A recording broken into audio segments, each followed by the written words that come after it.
નમસ્કાર દર્શક મિત્રો, ગુજરાતમાં આપનું સ્વાગત છે। ગુજરાતમાં વિસાવદરની પેટા ચૂંટણીની તારીખ તો હજી જાહેર નથી થઈ, ત્યાં તો આમ આદમી પાર્ટીએ પોતાની રણનીતિ સ્પષ્ટ કરી દીધી છે કે તેઓ આ ચૂંટણીને પૂરજોરો શોરોથી લડવા માંગે છે અને આ જ કારણ છે કે વિસાવદરમાં પેટા ચૂંટણી જાહેર થાય તેની પહેલા જ આમ આદમી પાર્ટીએ પોતાનો ઉમેદવાર જાહેર કરી દીધો છે।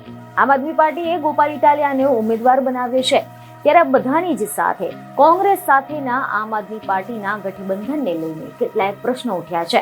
ત્યારે બધાની વચ્ચે ગોપાલ ઇટાલિયાએ કોંગ્રેસના ઉમેદવાર માટે મોટી વાત કરી નાખી છે। કોંગ્રેસ સાથેના ગઠબંધન પર ગોપાલ ઇટાલિયાએ મીડિયા સમક્ષ જણાવ્યું કે આના અગાઉની જ પેટા ચૂંટણી સમયે એવું નક્કી થઈ ગયું હતું કે વાવ વિધાનસભાની સીટ પરથી કોંગ્રેસ લડશે અને વિસાવદરની સીટ પર આમ આદમી પાર્ટી લડશે। જે વાત પહેલા જ નક્કી થઈ ગઈ હતી તે પ્રમાણે હવે અમને આશા છે કે વિસાવદરમાં કોંગ્રેસ પોતાનો ઉમેદવાર ઉભો નહીં રાખે અને આ પ્રમાણે અમે અમારી ફરજ નિભાવી હતી અને વાવ વિધાનસભાની પેટા ચૂંટણીમાં હવે કોઈ પણ આમ આદમી પાર્ટીનો અમે લોકો ઉમેદવાર ઉભો રાખ્યો ન હતો।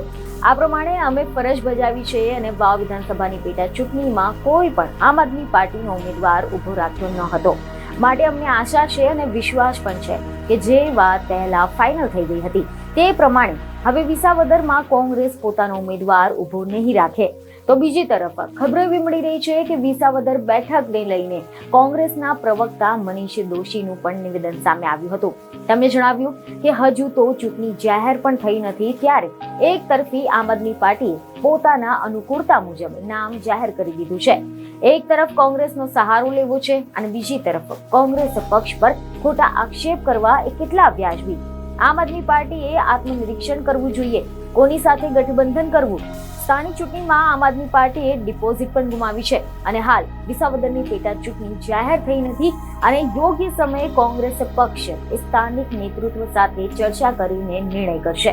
બીજને ખબરો સાથે ફરી મળીશું। ધન્યવાદ।